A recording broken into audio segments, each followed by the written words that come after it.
Hello guys, and welcome back to another For Honor Heroes build video. Today's hero is the Warlord again, and the mode we're focused around building is going to be Breach, but Breach on the defense side. So let's go ahead and get into what perks I suggest for the Warlord for this mode. Now, out of all the perks that the Warlord's allowed to get, as you can see here on the Warlord's perks page, my decision in the end for a defense build for Breach was to have shields after getting revenge, because most likely attackers are going to be grouped up trying to revive each other and help each other, which in the end, when you're trying to prevent that and other teammates are doing the same, they're going to get revenge, you might get revenge. At least have some health when you get out of it, so that way your teammates can come back you up. If somebody does die, you have to respond. Remember, in defense, lives don't matter. I mean, lives matter, but like, you don't have a cap on how many times you can respond, so it's okay to respond and try to come back and revive and back up your friends.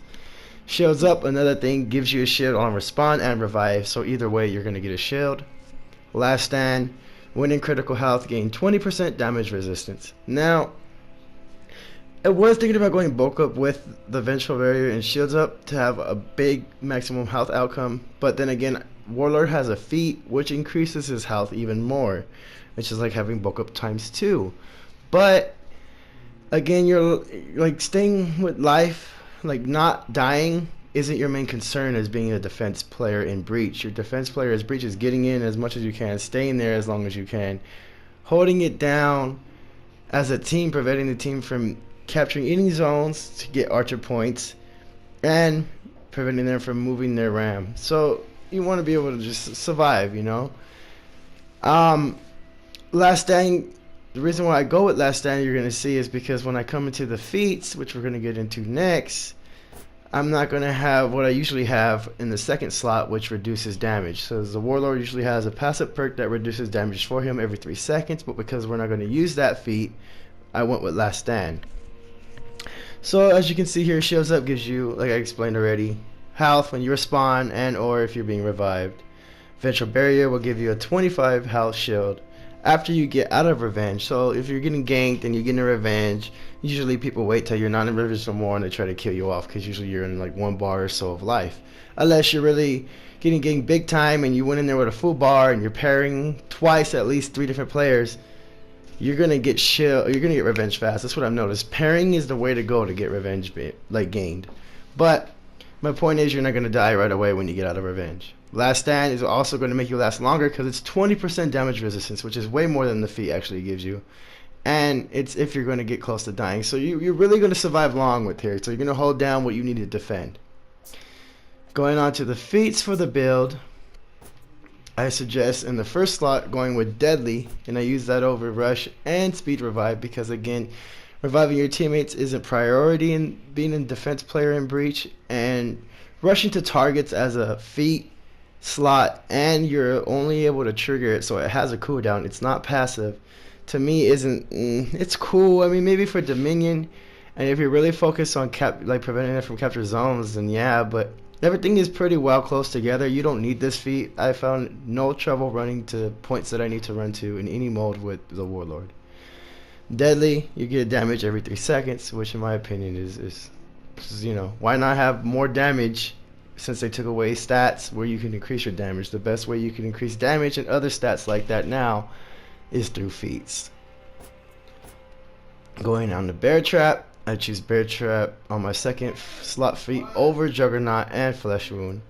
And the reason why that is, I don't use Flesh Wound because yes, it's a passive, yes, you gain damage reduction every 3 seconds, but we already have Last Stand, which again, remember, was our perk, and the perk allowed us to have 20% damage resistance when we're in critical health, which is like 1.5 bars left of health. This is every 3 seconds, so when you get hit, that damage is reduced, but if you get hit within 3 seconds from that last hit, you're taking full damage until the 3-second cooldown is over, then the next hit you take will be reduced. It's cool, but again, remember, you're trying to prevent attackers from reviving and pushing any further. You're not focused on trying to stay alive longer than the enemy and push through. Juggernaut's cool. It gives you hyper armor like he has on his heavy attacks for every attack, like lights. Anything you decide to do zones, you will have hyper armor on top of high damage reductions. But the thing is, you'll be slowed. Being slowed in a defense or in breach period is going to be a pain in the butt, because how are you going to go prevent a revive? Somebody could probably revive in front of you because you activated Juggernaut and they're like, haha, you can't even get up to me. And this is true. You can try to roll to them, but then again, you're going to be exhausted by the time you get to them. So that's why I go with Bear Trap, because Bear Trap, whenever I kill a player and I'm not allowed to execute it due to a minion, etc., it's always cool to be able to drop a Bear Trap right on the player that's not executed. So if anybody comes to try to revive that player and you don't make it to them in time, or you guys are trying to get to the player that's reviving, the Bear Trap will stop the revive, do damage to the player, stop the player, so you're allowed to get a free heavy if you're close enough. But the most important thing, it could kill them too. If they have low health and they're trying to revive another teammate, walk over to revive, Bear Trap, bam, he's dead. Now you could go put another Bear Trap when the cooldown's done and protect those two bodies. But that is my example of Bear Trap. If you see me playing in my streams, you'll see, and if you see those For Honor Moments videos coming soon, you will see Bear Trap is pretty viable in Breach. Now going on to the third feat, I choose Fury over Tough as Nails and Punch Through. And the reason why I do that is because I would rather have a gain in attack and defense when I choose to activate it, when I need it most. Like, let's say you get into Revenge, bam, you come out, you have that health shield, you have some health left still. You activate Fury, it's like you still have Revenge, and Fury doesn't even count, so you're still gaining Revenge while you're in Fury fighting. You got Last Stand, you're getting more damage reduction on top of the defense you're getting greatly. You pop into Revenge again, you end up killing all the players, or your teammates might come back in enough time and you guys will be able to wipe them out. I choose that over Tough as Nails because having just a bar, literally this gives you a bar and 10% of another bar of health. It's a really good combo with bulk up, but again, remember, the idea of staying alive longer than the enemy isn't the point here. The point is to stop the enemies and finish off their lives as soon as possible. So being able to prevent them to revive allies with the Bear Traps, having Deadly doing more damage, and having something like Fury that increases your sprint speed to get to bodies, to get to teammates, to do damage more and have your defense greatly increased is way better than having just one bar of health, in my opinion. Punch Through is nice.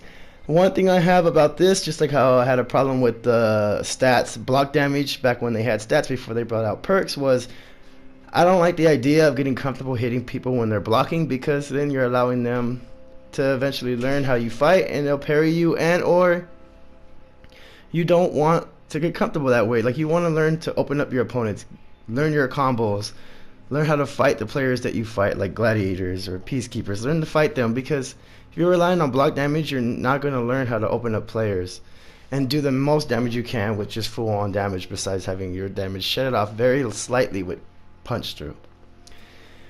That's my opinion on that. Like I told you, Fury is the way to go, and I explained why, and I use Generate as the fourth slot over Auto Revive and Fire Flash. I'm sure this is very obviously a very obvious choice, but let me go ahead and explain why I choose this feat.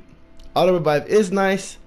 It's you revive upon death unless executed. It's a passive. You don't need to reactivate this. You don't need to trigger it. It has a cooldown, even though it doesn't say it.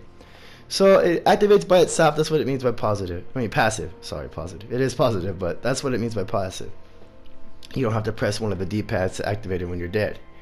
What's going to happen is, like how it says, if somebody kills you but they don't execute you, you'll come back to life, like if you were revived by somebody, which will be 50% health.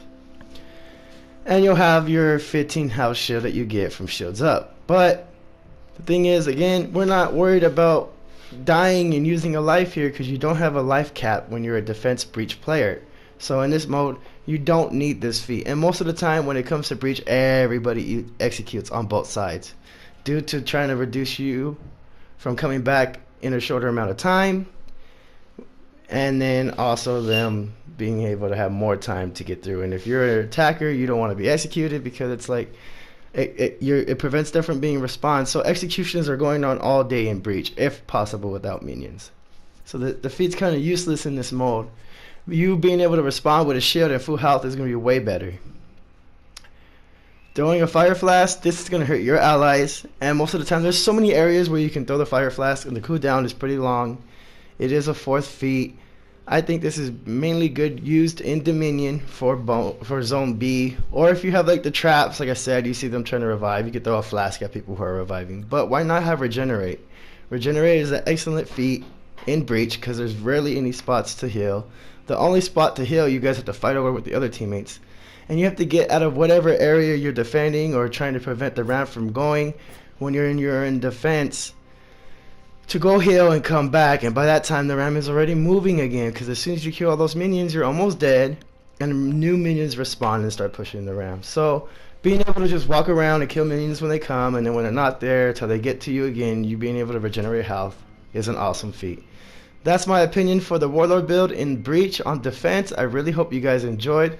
Thank you so much for taking your time to watch, and look out for some more heroes and more build videos. Until next time, I'll talk to you guys later.